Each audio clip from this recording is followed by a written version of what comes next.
नमस्कार, मैं विमलेंदु चैतन्य और आप देख रहे हैं अब तक बिहार। चैतन्य कम्युनिकेशंस के समाचार प्रभाग में आपका स्वागत है।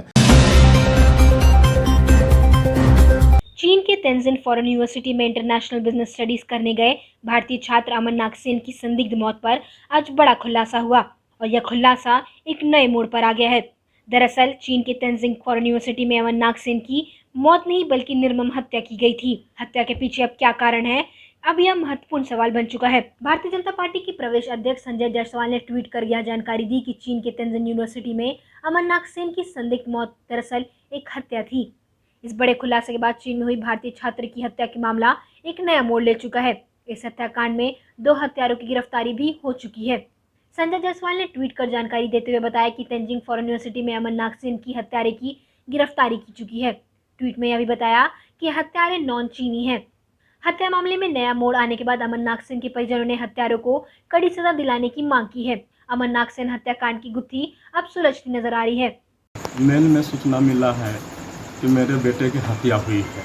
अभी तक जो मुझे सूचना थी सिर्फ डेथ की थी, तो आज इंडियन एम्बेसी से मेरी मेल आया है कि मेरे पुत्र की हत्या की गई है। अब इसमें सरकार क्या करेगी नहीं करेगी, सरकार को ऊपर दायित्व है और हम लोग पूरा परिवार समझ रहे हैं कि भारत सरकार अच्छी काम करती है, अच्छी सरकार है।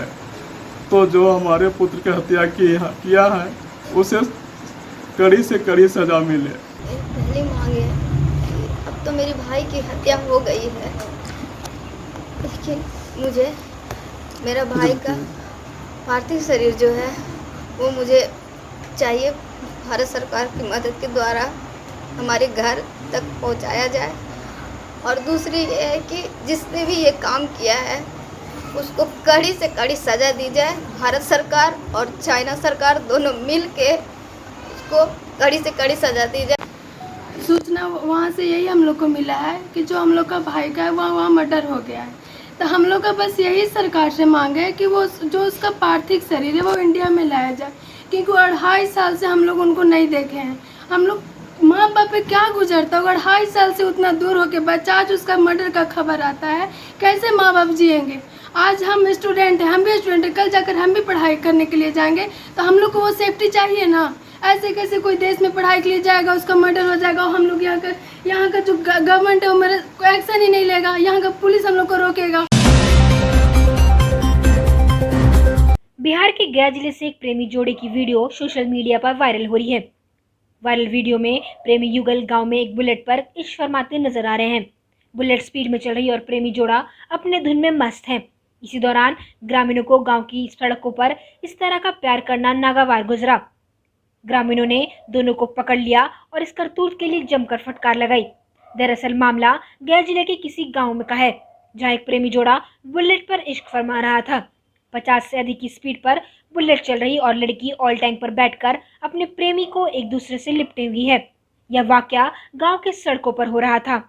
ग्रामीण को यह दृश्य खटका और प्रेमी जोड़ी को रोककर खूब फटकार लगाई। इसके बाद माफी मांगने पर ग्रामीणों ने दोनों को छोड़ दिया। बोधगया स्थित विश्व धरोहर महाबोधि मंदिर के बाहरी परिसर में भारत के युवक का मृत्यु चाइना से भारत को लेकर पीड़ित परिवार को सौंपने की मांग को लेकर शांति मार्च निकाला गया, जिसमें बोधगया के स्थानीय बौद्ध वृक्षों के साथ विदेशी बौद्ध वृक्षों ने कैंडल जलाकर शांति मार्च निकालकर भारत सरकार से पीड़ित परिवार को मृतक का शव देने की बात की है। इस मांग में उन्होंने कहा कि चाइना सरकार से बात कर शव को पीड़ित परिवार के हवाले कर दिया जाए ताकि अंतिम संस्कार किया जा सके। मां बोधि मंदिर के पूर्व पुजारी के अनुयायी से आत्मा की शांति के लिए प्रार्थना किया गया, जिसमें लगभग 500 से अधिक बौद्ध वृक्षों की भागीदारी देखने को मिली। बुद्धिस्टों के लिए इसमें बुद्धिस्ट भी अपनी श्रद्धा रखते हैं और वो बुद्धिस्ट कंट्री है चाइना, और ये लड़का भी हमारा बुद्धिस्ट है, बुद्धिस्ट फैमिली से आता है। इसीलिए वहाँ जो स्टडी करने गए थे तो कैसे भी कोई घटना घट गई, लेकिन उनकी जो डेड बॉडी है वो भारत में लाई जाए और उनके पैतृक गांव तक ये भारत सरकार की जिम्मेदारी है कि उनको यहाँ गया तक पहुँचा देना चाहिए। ये नागसेन अमन जी का श्रद्धांजलि मना रहे हैं और अपील कर रहे हैं सरकार से कि इनका डेड बॉडी भारत में आए और पूरे परिवार को सुख शांति के लिए, उनको सांत्वना के लिए हम लोग पूरे भिक्षु संघ उनके लिए प्रार्थना किए हैं। उनका जो भी दुख है घर में हम लोग सब साथ हैं और जब हम लोग की ज़रूरत हो तब हम लोग हमेशा साथ रहेंगे। और उनके लिए प्रार्थना करेंगे। और अपने शहर की खबरों के साथ जुड़े रहने के लिए हमारे चैनल अब तक बिहार को सब्सक्राइब कर बेल आइकन जरूर दबाएं। अब तक बिहार, खबर वही जो अब तक दिखाए।